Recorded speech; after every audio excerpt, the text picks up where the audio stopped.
My name's Luxander, if any of you didn't know that, and today I'm going to talk about The Matrix because I rewatched the trilogy recently, and I have now seen the fourth one. I watched it twice just to make sure I fully processed it. I'm probably going to watch it a great number more times. I didn't want to miss out on this cultural moment as a trans person. So the last time I watched The Matrixes was before, I'm pretty sure it was before I knew I was trans, which was 12 years ago. And I certainly didn't know. I basically I've been like, I get that it's a trans allegory. I get that. I can see it. But I finally watched it this week with that in mind. So basically, that's part of the reason why I want to talk about this. I don't think I've ever consumed anyone else's material about this. So a lot of the time, my opinion about a piece of media will be sort of influenced by having watched someone else discuss it and their ideas about film. So this is me bringing all of the stuff that I've learned about film from watching people who know what the fuck they're talking about, the as of now retired Lindsay Ellis and her actual film degree, talking about film and all that stuff. So I've learned a lot about those things, but I've never specifically watched anyone talk about the philosophy of The Matrix or the film language of The Matrix. Maybe I've seen a mention of oh, here's a thing, for example, the color green is really unsettling, and a lot of the scenes in The Matrix have a green hint to them. I'm like, oh, that's interesting, good to know. But as far as the trans allegory philosophy aspect to it, I've kind of steered away a little bit. So I want to discuss it from my perspective now of what I think, because it's an allegory, right? Not an analogy. Not everything in the story is going to be analogous, and especially because the Wachowskis were both in the closet. They had not come out as trans women at the time. I don't know where they were at in their processes. Had they admitted it to themselves privately? I don't know. Or was this entirely a subconscious expression of inner turmoils that they were both happened to be going through? I don't know the answers to these questions.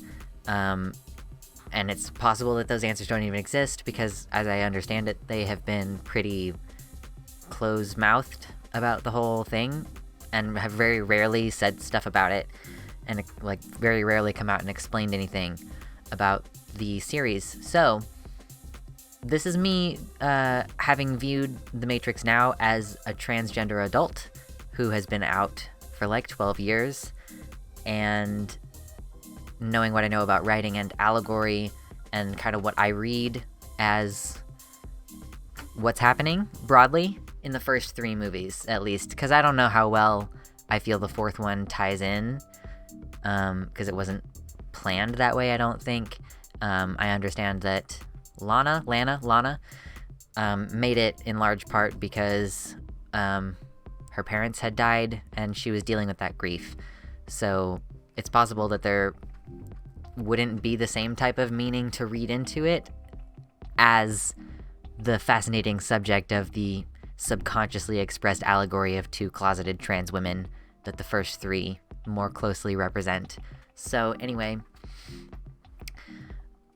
all that said, basically, the way that I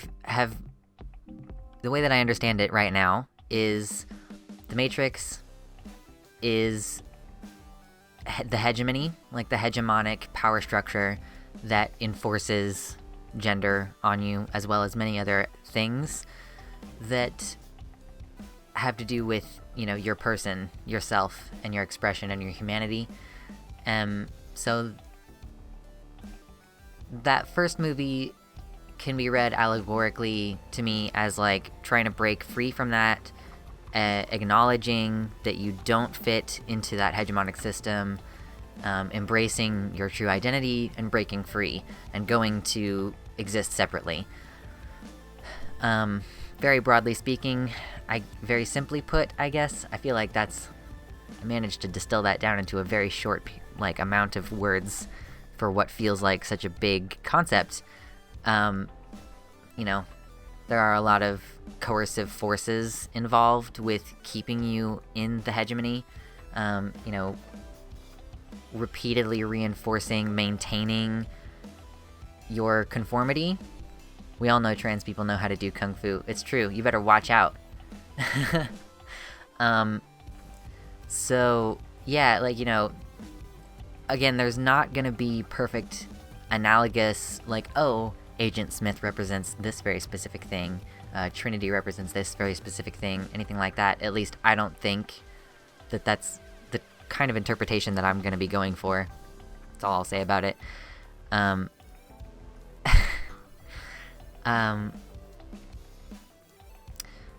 So the first movie, yeah, dealing with the coercive effects of social conditioning and pressure to be this thing that you are not, coming to the realization that this, like, world that has been presented to you is not even real.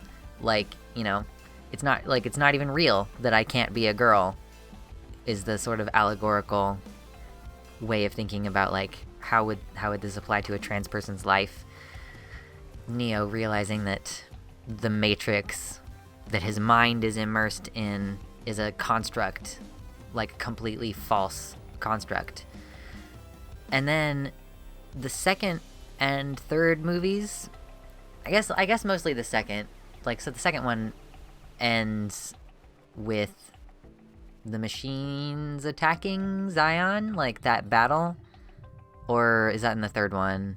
Or it's like the lead up to the battle is what the entire second movie is about. I just watched, like, several of them.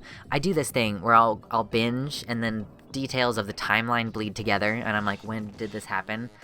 Until I watch something enough times that I'm, like, practically able to name the episode or chapter of whatever the event is. Anyway, so that being, like, the analogy that I would put to the queer experience to Zion is that, like, Zion is the queer chosen family that you've chosen, the community that you've chosen to build around you and surround yourself with as a queer person, and it's not good enough. Like the thing is that you are still you're still breaking people out, right? Your existence as the queer community, like, part of the point is, as much as this is sort of playing into a right-wing talking point, a lot of the point is to liberate other trans and queer people, to, like, live your life in a way that, I mean, for me personally, to live the life in a way that shows other people something that they could aspire toward. Like, I mean, that this is possible for them, right? So they are still breaking people out, and supposedly, like, in the narrative, that is the explanation for why the machines are attacking Zion, is like, well, you're not, like, you're breaking people out at too fast of a rate, I think is pretty much what the justification was. Like, they're coming after us because we are freeing more minds than we ever have before with the power, like, with the assistance of Neo, or whatever, like, because they redoubled their efforts because of Neo. Maybe not necessarily anything to do with him personally, but rather the community reaction to his presence. So that, to me, could be analogous with, like, straight cis society being unwilling to let queer people, like, you're spreading it, like, you're doing something aggressive, because that's how it's portrayed often, is like, queer people liberating other queer people is seen as an aggressive move against the hegemonic system, and it's cast as predatory and harmful, and just generally a net negative force in the world. And so therefore, like, they may begrudgingly say, like, you can do whatever you want, I guess. But when it really comes down to it, they are profoundly against that like, form of expression. And if you liberate too many other people, then that becomes a threat to hegemonic systems. Like, if there are enough people here behaving in this way and doing these things, then at a certain point we can't call them freaks because it's too normalized. There are too many of them. Statistically, they're no longer on the margins in the same way that they used to be. And they do proactively try to eradicate those groups. I think that's pretty clear. Sorry, I gotta communicate.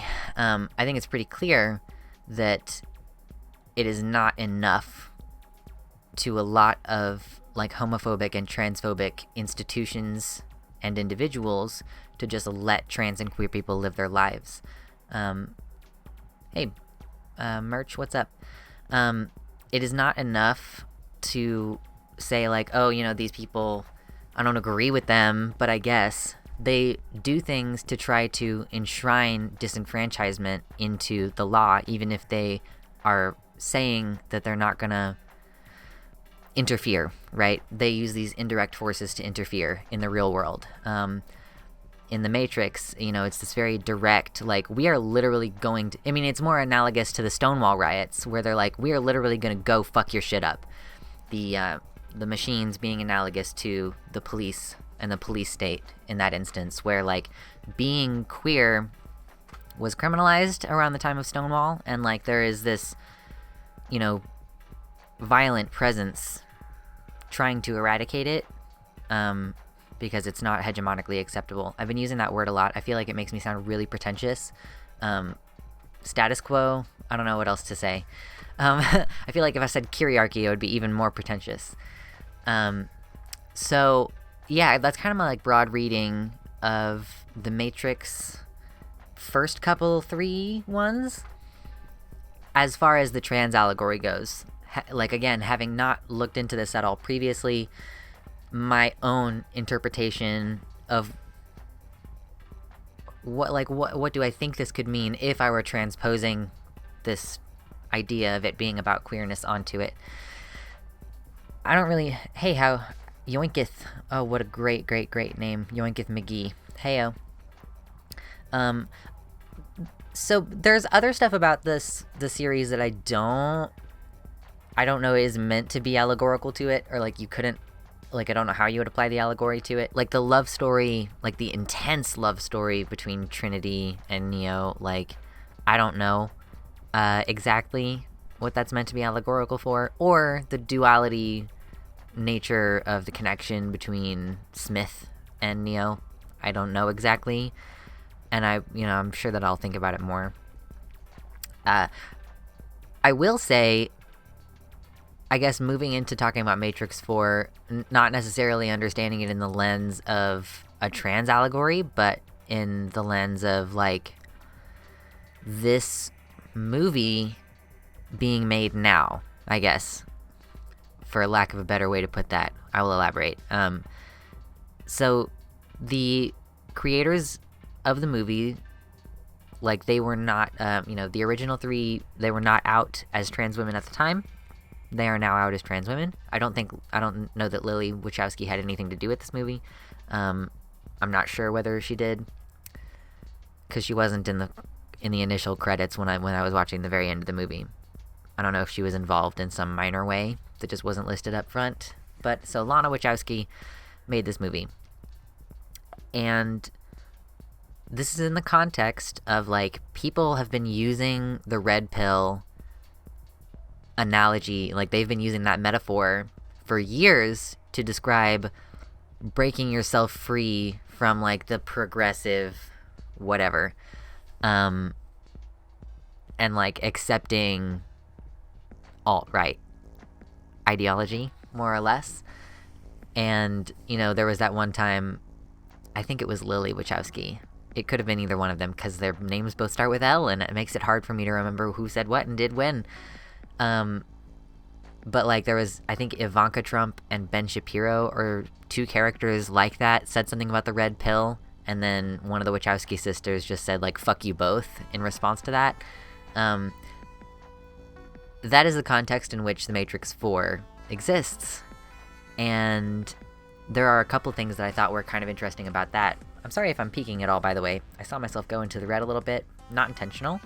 I'm still getting the balance of this thing correct, and I may or may not be getting a new microphone as a gift sometime soon anyway, so figuring it out now might be kind of a waste of my time. Who knows? There were a couple things I noticed about this one. So also just to be clear, like, I didn't ever watch The Animatrix, so I know that there's like some stuff that I'm missing as far as information about the canon of the story, just to be clear. Anyway, things that I thought were noteworthy about the new one, I guess I will just start up top with this, because this was the first thing that really struck me about the movie, is that one of the main characters is non-binary. Like, clearly there are some limits with what you're allowed to do on a big movie like that. Noise upstairs. In the sense that just blatant queer representation is something that sometimes the higher-ups will just tell you can't do, right? Not explicitly, anyway, but if you have a very keen eye, you know what you're looking for, you can just see it. And there were a couple things that were just very, very fucking obvious about this movie for me. And that's that basically the first character, aside from Neo, so Neo gets introduced, like, later than Bugs. Bugs is the name of the first character that the movie tells us to be sympathetic towards, right? What I mean by that is that there is, like, a certain amount of film language that goes into looking at, like, how a character is presented to you.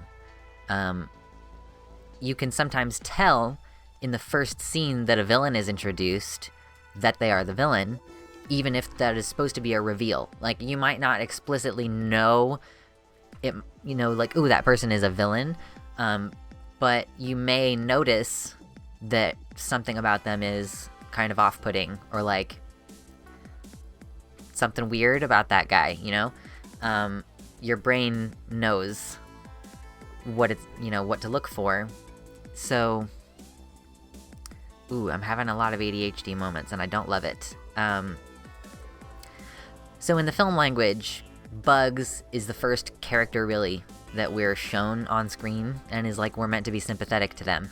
I'm gonna use they, them pronouns, even though the movie uses she, her pronouns, because that's what I have decided is canon. That's my headcanon, and you can't disagree, because that's just what I have chosen to be the facts about this fictional place. So Bugs is an NB, and, like, okay, so the thing that's overt about it is the blue hair. Like, I mean, it's really obvious. I feel like I shouldn't have said it. But I have to, like, as someone who used to be a blue-haired, non-binary person, literally, quite literally, I had the blue hair. And the, like, undercut on the sides and everything. Listen, it was the same haircut, except that that person has curly hair, and I don't. And their hair was, like, a much more shocking blue than I could ever get mine to be. I was usually going for, like, a more aqua kind of blue, a lighter blue. Anyway, so one of the main characters is a blue-haired NB, which is, like, step number one, a big, big, big, big fuck you to all of the people who use this narrative as a means of communicating, like, pro-right arguments and positions and communities. So that's something that I deeply appreciate as just, like, someone who's kind of spiteful sometimes. I think I want to center this up a little bit better. Hold on. Excuse me. Sorry. I know it sucks. It's loud, unpleasant noises. Oh, especially because I'm gonna ruin my perfect setup by doing it. Okay, I'm a little bit more centered now. So, I appreciate that as a very spiteful person. Just, sometimes you enjoy a nice fuck you. And I do. I enjoy a nice fuck you sometimes. And this was one of those moments. In addition to appreciating the degree of spite that went into that decision, it's also, like, really powerful And, like, just to communicate again, it might not be explicit that Bugs is non-binary, but, I mean, it really kind of is. Like, the other thing about their introduction is in, like, one of the first scenes of dialogue that they have is when they're talking about how they were presented with the choice, who doesn't enjoy a nice fuck you? Exactly. Or a nice fuck me, whatever, you know? Like, to each their own.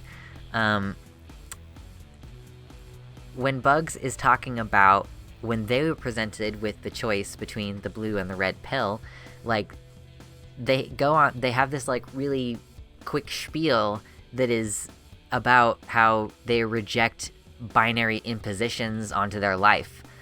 And that's part of the character establishment. Like, because it's, I think, maybe the second round of dialogue. Like, there was an exchange of dialogue initially between Bugs and the ship operator. Operator is the correct word. And then I think it is the second dialogue exchange with Bugs, or one of them, you know, one of the very first ones is what I'm trying to communicate.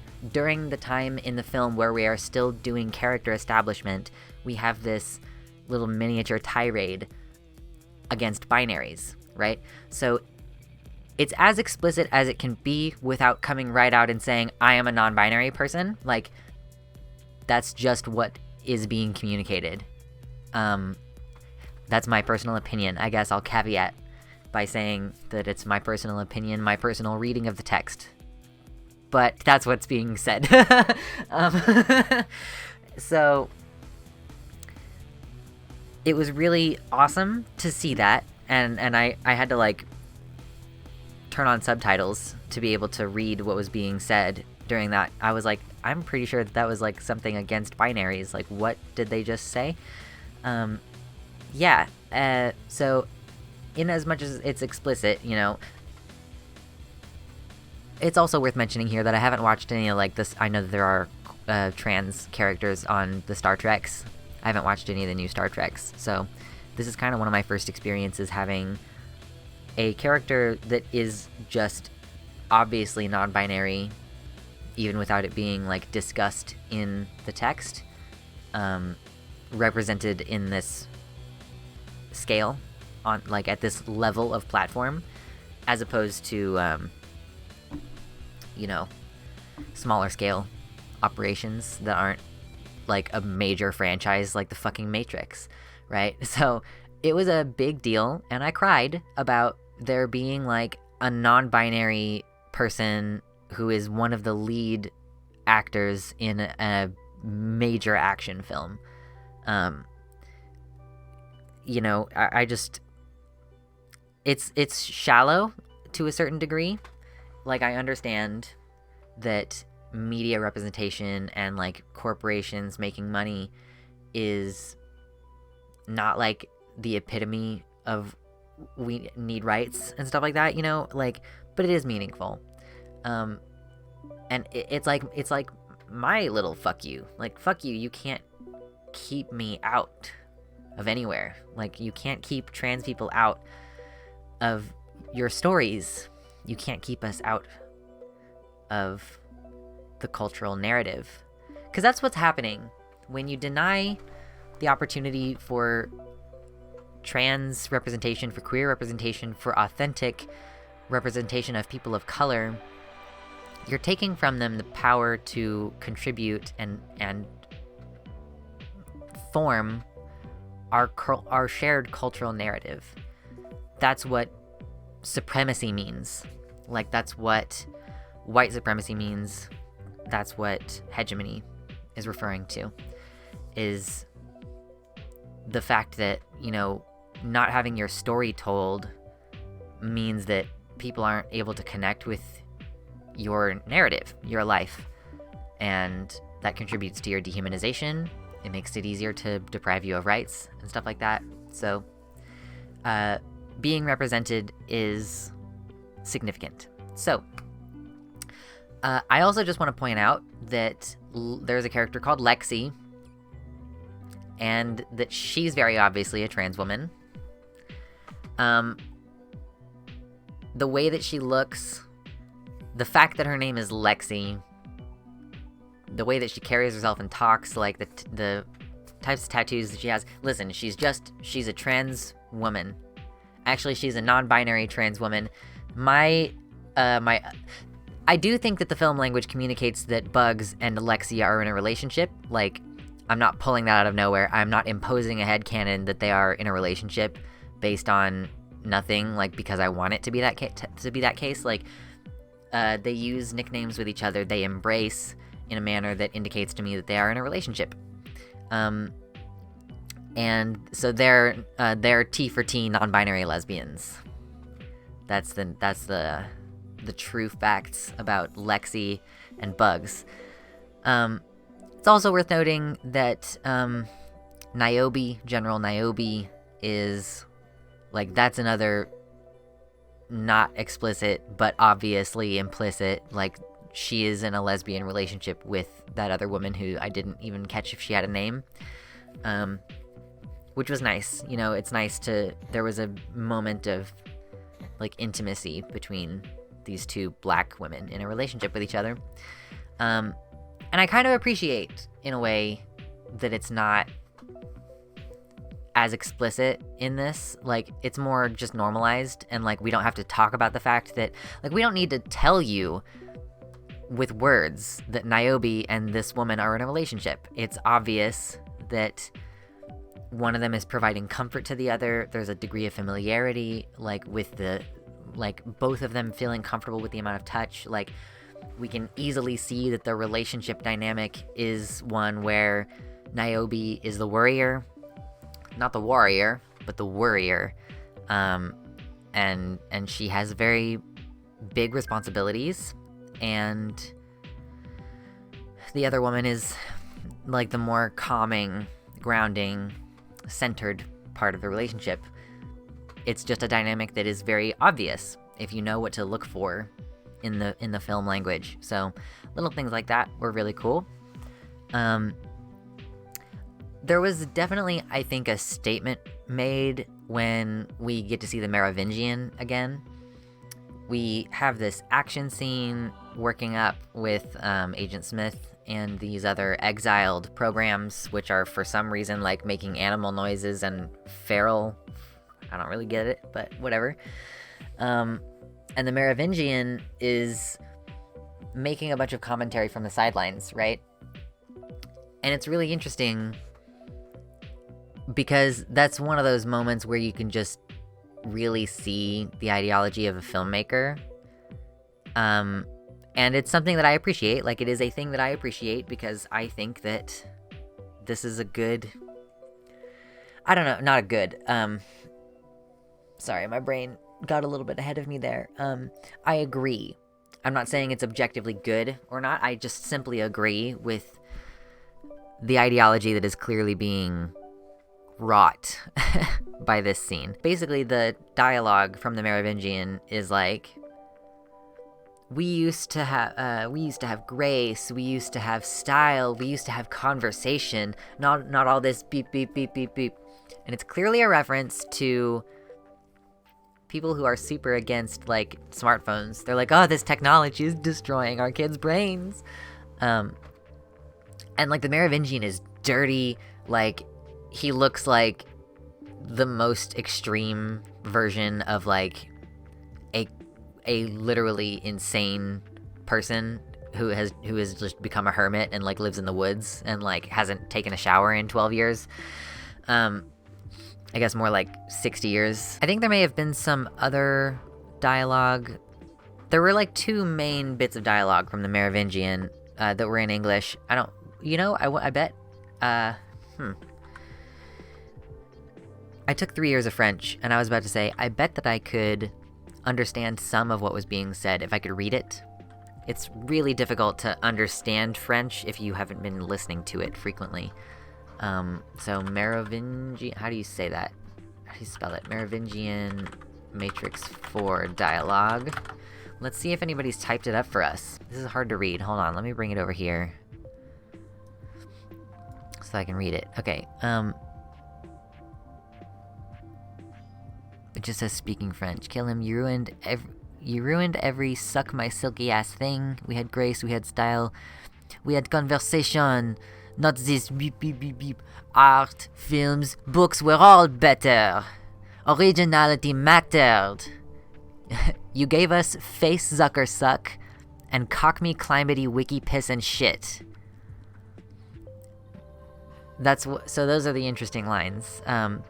Art, films, books were all better. Originality mattered. This is very clearly referencing this type of mentality that we see. Like, we see it. We see people talk about this where they're like, oh, things used to be so much better in the old days. Like, media nowadays is like, and like to a certain degree, like sometimes I am the one who's bitching about how we have 8 million fucking things within the Marvel franchise and then like 8 fucking million Star Wars things. And I'm like, can we please get some original content? Please. Tell a new story. Please. For the love of God, tell a new story. I know that I'm one of the kind of people who bitches sometimes about that, but I usually don't hearken back to some previous time where movies were better, or when culture was better, when interpersonal relationships were better. I really don't do that. So, you know, that's why I kind of agree with, and it's just interesting. It's another one of those film language things where, like, I mean, the mayor, he is dirty, he's nasty looking, his teeth are all, you can tell that his mouth is all gross. Yeah, so it's just obviously casting those kind of opinions in a bad way. Like, and the character is a villain. The character has been a villain the entire time.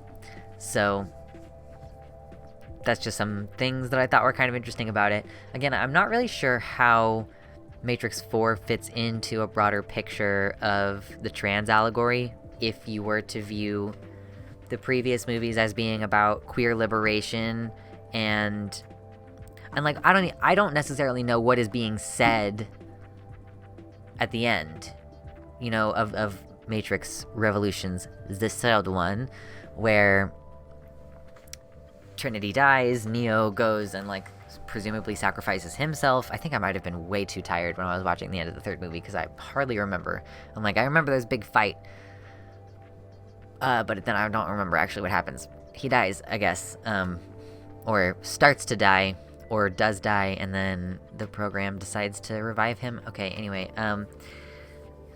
so, yeah, I'm not sure what is being said there, where, like, the hegemonic, transphobic, queerphobic society is, like, like, they try to compromise with it, I guess. Like, they're successful, and what they end up doing is, I guess, like, a society where, like, society still operates hegemonically, but for the most part kind of looks the other way about extractions, or I guess views the extractions as a necessary component, or, like, why do they not need power? Like, they indicate that they had wars about power, like, and by that I don't mean socio-political power, or any esoteric kind. I mean literally electricity. There's clearly, like, a war about that, you know, between the various machine factions, presumably as more and more people are being extracted, and therefore providing less power. I think they should have gone with something else. Like, I think it's silly to have stuck with the human beings are a battery in the literal sense of electrical power. If that is meant to be what's understood, I would kind of understand more if it was like their brains secrete a certain chemical when you put them in the Matrix and, like, stimulate them in certain ways, and it is something like a biological byproduct that we actually create that they need, instead of, like, supposedly the electrical signals that we provide, which is negligible. Holy fuck, what was I saying? Oh yeah, so there's like scarcity wars between the machine people, presumably on account of there being so many extractions from the Matrix, but at the same time, there is a Sorry, my eyes and my face are all really dry. At the same time, there is a... Oh my gosh, my brain is just being all kinds of ridiculous today. There is a joining of cultures where they're working together. And I guess, presumably, like, the machines just decided that the humans are the only realistic way that they're going to figure out how to get a more sustainable form of power. Which could be the case, because they're clearly working together to establish more... Like, sustainable isn't quite the right word, because sustainability isn't exactly what the point is, but, like, a more holistic survival for humans, in the sense that the programs and the machines' sentience, I guess I should say. As a good leftist, I will respect their preferred identity label. The sentients are working with the humans on means of producing functionally extinct plants and food sources. And they're working on providing, like, biological sky stuff, you know, like the ability to have a synthetic biosphere, basically. Like, so the sentients are working with the humans to provide these things that will enable the survival of humans. Would there not be a reciprocal relationship? At least the expectation of a reciprocal relationship, that the humans would also be assisting to find the sentients a manner of producing whatever power, electricity, I guess, that they need to survive in a way that doesn't require human lives. I don't know. That would be my assumption. Like, you know, the sentients that live on the ship, like, you know, how do they get power? How do they get electricity? Those ships clearly have electricity in them. How did they get their electricity? Is another question that I have. In Zion, there were machines below that it is referred to as, like, you know, these machines keep the lights on, quite literally. But, like, how? What fuel source? You have to convert something into... It could be kinetic energy, but you'd have to have people or livestock to drive the kinetic energy. Anyway, that's an unanswered question that I hadn't really thought about until just now. But, like, in Io, they also don't go into it in the city that is built by the combined forces of sentients and humans. Like, they don't really go into why, like, how they have power, or, like, what brought the sentience civil war to an end. Like, was it just they killed off enough of the sentients that they didn't have as much of a oh gosh, a drain? That's not quite the right word I'm looking for. They didn't have quite as much of a drain on their resources. As much taxing their resources might be a better way to phrase that. I don't know.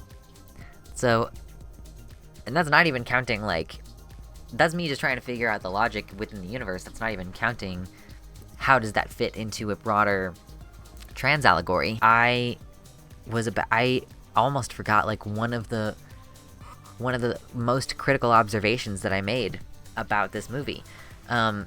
It's when I actually reveal, it's gonna seem really silly and inconsequential, but I thought it was amusing. I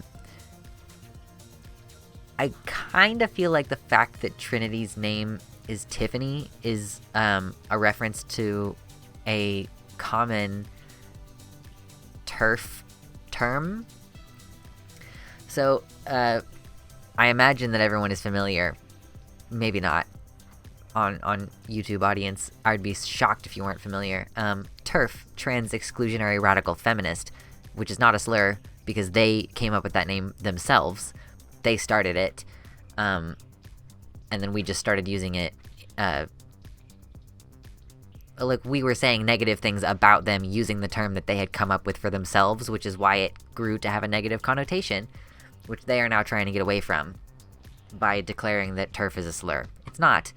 TERFs have a lot of internal language that they use within the community to refer to things, like, so instead of trans woman, so like a trans woman is someone who was assigned male when they were born and then later discovers that they're a girl or a woman and seeks to embody a woman in some capacity. They refer to that type of person, what I would call a trans woman. At first they tried to say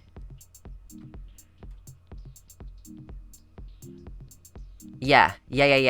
I'm getting there. Yes, sorry. Your asterisks made me have to think about that for a second. But yes, Emma, that's where I'm going.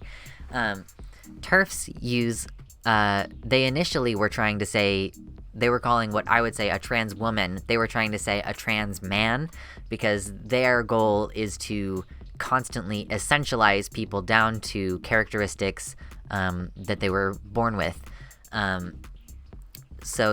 But that didn't work because we laughed at that. It was unintelligible and people didn't understand what they were saying.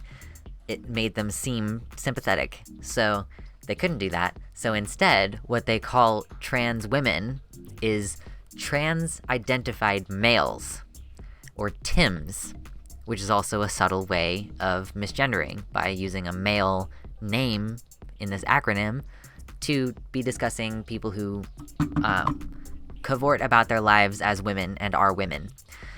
And conversely, for transgender men who were born assigned girl gender and who now embody their lives as men, they call them trans-identified females, or TIFs. And I kind of suspect that they called Trinity Tiffany for that reason, and called her Tiff for that reason. This flickering colors is going to bother me. I just don't know how to solve it at this stage. Maybe I just need to look up driver updates.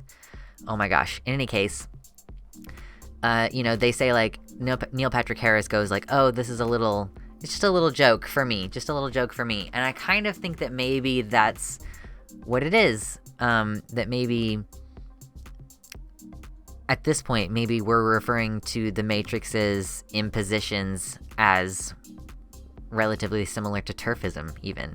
That's a potential thing that you could read into it. I'm so glad that I remembered that, because it was a big moment for me when I realized, like, oh, they're calling her Tiff.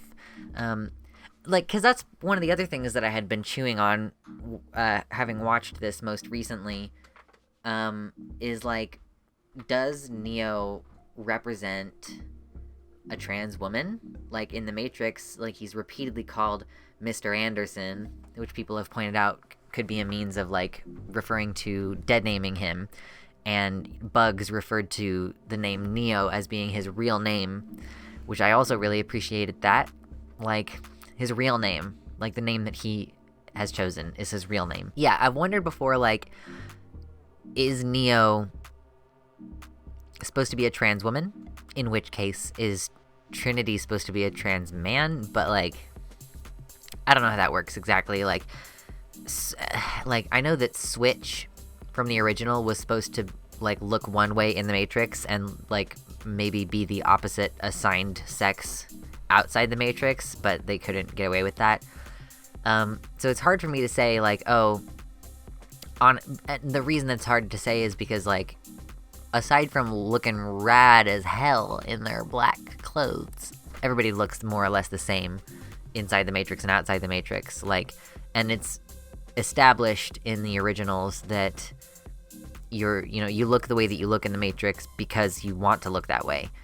So, like, you look cool as hell because you want to. You got a black trench coat because you want to have it. What's up, Alex? So yeah, I don't know where exactly, like, that's kind of one of the places where the analogy, that's why it's not analogous, that's why it's allegorical. That's one of those places where the analogy would break down, because there just isn't, like, it's just not perfectly about being trans. It's just a subconscious thing. I also thought it was really interesting in the fourth movie, there was this, like, scene where they're spitballing what the philosophy of the Matrix is, and, like, I need to go back through that I should have done that before this stream. This stream is supposed to be my breakdown of the whole fucking thing. Yeah, so obviously there's places where it's not going to be perfectly analogous, and I'm not sure what we're supposed to read into it, but broadly, this is what I think. You know, I think that the Matrix represents the imposition, the coercive imposition of assigned sex, of assigned gender, of gender roles, of sexual roles, and that the story is in Allegory about breaking free from those systems, acknowledging who you really are, trying to help other people save themselves, the system becoming extremely hostile to your actions. The system is hostile to the existence of the queer people and seeks to destroy their communities, seeks to destroy their solidarity, and ultimately can only... Well, it's like, you know, they weren't even going to face their own destruction, so you can't say it's allegorical in the sense that, like, the system realized that it had to work cooperatively with queer people. I mean, I guess, like, Smith... I guess you... Oh, yeah, I guess this is another part of it. Smith kind of could represent the extreme of, like, the sameness. I don't know how else to say that exactly. But not only... Basically, like, he subsumes people's identities and makes them, like, literally the same person, like, an extension of himself. So, like, that... Yeah. I guess you could say that in the allegory that, like, the desire to impose on other people, the desire to make them the same as you, is so destructive that, like, the entire world will end if you do it, basically, because Smith, you know, copies and copies and copies himself and takes over the world, and the Matrix itself is at risk, which is why they make the deal with Neo, because they are realizing that them dealing with Smith is going to be difficult, so, like, let Neo take a chance, whatever. Yeah, I know Smith is like a virus in the sense that he is he's a computer program who has gone awry. In the sense of him being an allegorical character in the framework of talking about this as a trans allegory, I think it would be fair to say that he is a representation of, like, the most extreme desire to make people into, like, the same as you, the intolerance of difference, and that force is a threat to a functioning and healthy society. Yeah. That is a thought that I had last night. Do you ever have that happen where you, like, have a full fucking thought process and then you like forget it and then you have to tread back over it later and you, like, have a little bit of deja vu because you realize that you already went through this thought process? Is that just a problem that I have because I have a shit memory? Could be. Anyway, so then, you know, the peace is arrived at when there is a compromise between these things, sort of. I mean, not really a compromise, because, like, basically the queer people get what they wanted, which is to live free. And in harmony, like, living free is the most important thing. It is an extra benefit, and ideal, but, you know, not necessary when the original problem is that your life is at stake, you know?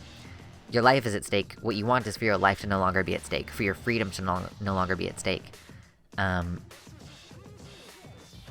Which is what is happening with the attacks on Zion.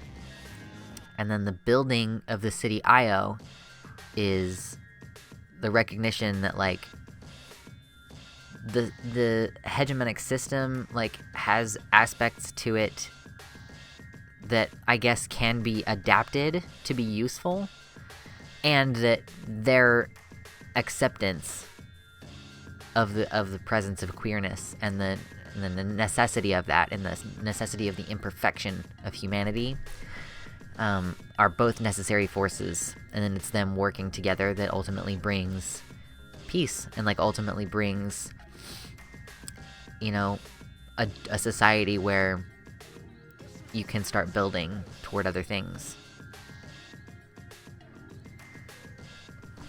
Yeah. I also want to point out something that I just now thought of, where Niobe is talking about war and how it takes up so much noise in your mind, and she initially is like, that's what the Matrix is like. I am realizing in this moment that is talking about dysphoria, because like dysphoria is, I mean, it's basically like the Matrix is dysphoria, or is gender incongruence, or is the dissonance between the imposed and the true. But that she's like, oh, you don't realize how much noise the Matrix is pumping into your head until you get out of it, until you unplug. And that's like when you start to transition, like your mind clears, things start to make a little bit more sense. You just return, you are able to achieve the same baseline level of unhappiness as everyone else. It's one of the good things about transitioning. So, goodness. I no longer have the sensation like I forgot to mention something important, because I think I actually managed to remember most of the important things. So, I always do this when I'm recording a video. I'm always like, oh yeah, I'm done, I'm wrapping up, thank you guys so much for watching, you know, da-da-da-da-da, and then I talk for another 5 to 7 minutes, because I do genuinely, like, forget things. I don't have notes.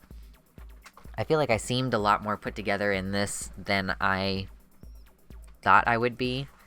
I just had a lot of the thoughts on deck, apparently. I was able to communicate them, which was great. The white balance on this being automated is gonna kill me.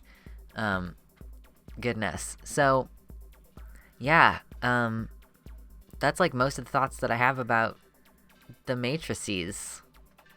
It's possible that I'll have more thoughts later and have to do another stream, but yeah. For YouTube, have fun. Signing off. I'm not actually ending the stream yet, but this is going to be the end of the YouTube segment. Like, comment, subscribe. Later. Thank you so much to my patrons. I'm very sorry if you can hear the 3D printer in the background of this little here recording, but I'm here to say thank you to my patrons for 2022 in the January. And starting from the top, I'd like to thank Bean, Amanda B, R. Halverson, Athiet, Wellington Marcus, Sarah A, Michelle Winter, Frozen Summers, Mayor Treebeard, Aldo Espinoza Zuniga, Suzanne Maynard, Elizabeth Bartell, and Mr. Atheist. Happy New Year!